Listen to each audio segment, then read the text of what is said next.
आखिर भगवान कृष्ण की मृत्यु के बाद ऐसा क्या हुआ कि द्वारका शहर आज समुद्र में है? और भगवान कृष्ण की मृत्यु के बाद उनकी पत्नियां और बच्चे कहां गए? क्या आप जानते हैं समुद्र में 300 फीट नीचे डूबी भगवान कृष्ण की नगरी द्वारका के होंगे दर्शन? मगर कब और कैसे? चलिए जानते हैं इस वीडियो में। दोस्तों, क्या आपको पता है कि महाभारत के अनुसार जब श्री कृष्ण ने कंस का वध किया तब जरासंध ने भगवान कृष्ण और यादव वंशियों का नामो निशान मिटाने की ठान ली और मौका मिलते ही वह बार बार मथुरा और वहां के लोगों पर लगातार आक्रमण करता रहा। अब जब बार बार ऐसे खतरा बढ़ने लगा तब भगवान श्री कृष्ण ने मथुरा को छोड़ने का निर्णय लिया और मथुरा छोड़कर उन्होंने एक नया शहर बसाया जिसका नाम था द्वारका, और भगवान कृष्ण द्वारका ही रहते थे।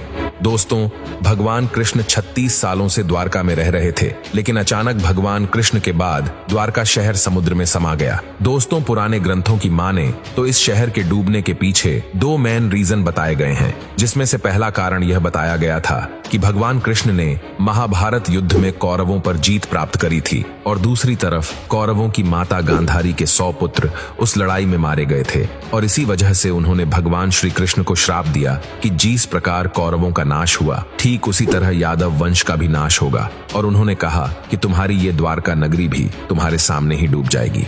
अब अगर दूसरे कारण की बात करें तो एक बार कुछ ऋषि मुनि भ्रमण करने के लिए द्वारका शहर आए और भगवान कृष्ण के पुत्र ने अपने साथियों के साथ मिलकर ऋषियों के साथ मजाक करने की योजना बनाई। भगवान कृष्ण के बेटे ने स्त्री का रूप धारण करके ऋषियों से यह पूछा कि मेरे गर्भ से क्या उत्पन्न होगा।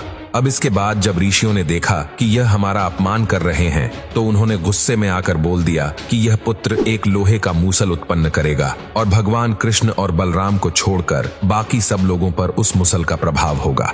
अब इसके बाद भगवान कृष्ण के पुत्र ने सच में लोहे का मूसल उत्पन्न किया और जब यह बात राजा उग्रसेन को पता चली तो उन्होंने वो मूसल तुरंत समुद्र में फेंकवा दिया और इसके बाद द्वारका में अशुभ घटनाएं घटनी शुरू हो गईं, जैसे कि कभी तेज आंधी शुरू हो जाए और कभी तेज तूफान। चूहों की गिनती इतनी बढ़ गई कि रास्तों पर भी लोगों से ज्यादा चूहे दिखने शुरू हो गए। बकरे गीदड़ों की आवाज निकालने लगे। सिर्फ इतना ही नहीं, गाय के पेट से गधे और नेवले के गर्भ से चूहे पैदा होने शुरू हो गए।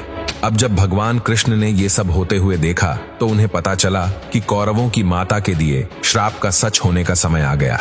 अब भगवान कृष्ण ने वहां के निवासियों को बचाने के लिए उन्हें कहा कि वह तीर्थ यात्रा पर चले जाएं। अब दोस्तों, सभी समुद्र किनारे जाकर आवास करने लग गए और एक दिन ऐसा हुआ कि वहां पर किसी कारण लड़ाई हो गई और उस लड़ाई में भगवान कृष्ण के सारे पुत्र मारे गए। अब अपने पुत्रों की मृत्यु से भगवान कृष्ण को बहुत गुस्सा आया और उन्होंने एक मुट्ठी घास उखाड़ ली और जैसे ही घास आती वो लोहे की मूसल बन जाती, और ऐसा ऋषियों के श्राप की वजह से ही हो रहा था और यहाँ से यादव वंशियों का अंत हो गया और भगवान कृष्ण ने गुस्से में आकर सभी सूरमाओं का वध कर डाला। अब इसके बाद भगवान ने अपने दोस्त से कहा कि वो जल्दी से जाकर अर्जुन को ले आए और उसे सारी घटना के बारे में बता दे ताकि वो सारे गांव वालों को एक सुरक्षित जगह ले जाएं। अब इसके बाद जब भगवान कृष्ण जंगल में अपने भाई बलराम के पास गए तो बलराम जी समाधि में लीन थे और अचानक से उनके मुंह से एक सफेद रंग का सांप निकला और समुद्र में चला गया। वो कोई साधारण सांप नहीं था क्योंकि उसके बहुत सारे सर थे। अब कुछ देर बाद बलराम ने अपने शरीर को त्याग दिया। अब भगवान कृष्ण जंगल में कौरवों की मां के श्राप के बारे में चिंतन करने लगे और तभी वहां पर एक शिकारी आ पहुंचा और उसे दूर से ऐसा लगा कि वहां कोई हिरन है और उसने बाण चला दिया। लेकिन जब वो आगे बढ़ा तो देखा कि वहां तो भगवान कृष्ण थे। अब भगवान कृष्ण तो इसके बाद नहीं रहे और दूसरी तरफ जब अर्जुन द्वारका पहुंचे तब भगवान कृष्ण के पिता ने अर्जुन को बताया कि अब ये शहर डूबने वाला है। अब इसके बाद अर्जुन वहां से सभी निवासियों को मंत्रियों की मदद से इंद्रप्रस्थ की सुरक्षित जगह ले गए, लेकिन उनके वहां से जाने से पहले भगवान कृष्ण के पिता ने प्राण त्याग दिए और अगले ही दिन सोने से सजी द्वारका नगरी समुद्र में डूब गई। दोस्तों, एक रिपोर्ट के मुताबिक समुद्र में द्वारका शहर के पुराने सबूत मिले थे जिसमें कुछ तांबे के सिक्के भी मौजूद थे और उसके बाद ये पूरा का पूरा नगर ही खोज लिया गया।